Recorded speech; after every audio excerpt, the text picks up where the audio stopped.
Guys, കഴിഞ്ഞ വീഡിയോയുടെ ബാക്കി വീഡിയോ ആയിട്ടോ വരുന്നത്. രാവിലെ തന്നെ ഞങ്ങൾ 3 പേരും കൂടെ ഷോപ്പിങ്ങിന് പോകാട്ടോ. ഇന്നലെ രാത്രിയിൽ പിന്നെ ഒന്നും എടുക്കാൻ പറ്റിയില്ല, ഫുഡ് കഴിച്ചിട്ട് കയറി കിടന്ന് ഉറങ്ങി. അപ്പം ഞങ്ങൾ രാവിലെ തന്നെ ഞങ്ങൾ 3 പേരും കൂടെ ഷോപ്പിങ്ങിന് പോകാട്ടോ. ഷോപ്പിങ്ങിന് പോയിട്ട് തിരിച്ച് വന്നപ്പോഴത്തേക്ക് നമ്മുടെ ഷെഫ് ദേവസ് എല്ലാം റെഡിയാക്കി വെച്ച്, നല്ല അടിപൊളി ബീഫ്, പെപ്പർ ചിക്കൻ, പിന്നെ കപ്പ, അടിപൊളിയായിരുന്നു എല്ലാം. അങ്ങനെ ഞങ്ങളുടെ ബാക്കി ഫ്രണ്ട്സ് എല്ലാം എത്തി. ഇതാട്ടോ സിജിമോക്ക് ഞാൻ വാങ്ങിക്കൊടുത്ത ഡ്രസ്സ്. എങ്ങനെയുണ്ടെന്ന് കമൻറ്റ് ചെയ്യാം കേട്ടോ. പിന്നെ ഞങ്ങൾ എല്ലാവരും കൂടെ ഇരുന്ന് ഫുഡ് കഴിക്കാം കേട്ടോ. വേറൊരു വിശേഷം കൂടെ ഉണ്ട് കേട്ടോ. നമ്മളുടെ അച്ചുവിൻ്റെ പിറന്നാളും കൂടിയായിരുന്നു കേട്ടോ. അപ്പോൾ ഞങ്ങളൊരു കേക്കൊക്കെ കട്ട് ചെയ്തു, എല്ലാവരും കൂടെ ചുറ്റി നിന്ന് പാട്ടൊക്കെ പാടി നല്ല അടിച്ച് പൊളിച്ച് കേക്കൊക്കെ അങ്ങോട്ടും ഇങ്ങോട്ടൊക്കെ വെച്ചൊക്കെ കൊടുത്തു.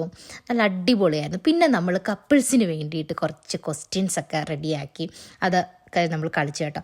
ഇതാണ് കേട്ടോ നമ്മുടെ ഷെഫാണ് നിൽക്കുന്നത്, നോക്കി വെച്ചോളൂ.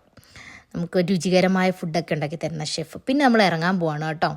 അപ്പം നമ്മളെല്ലായിടത്തും ടാറ്റ ബൈ ബൈ ഒക്കെ പറഞ്ഞിട്ട് നമ്മൾ ഇറങ്ങും കേട്ടോ. അപ്പോൾ ഇന്നത്തെ വീഡിയോ ഇത്രയേ ഉള്ളൂ. ബൈ.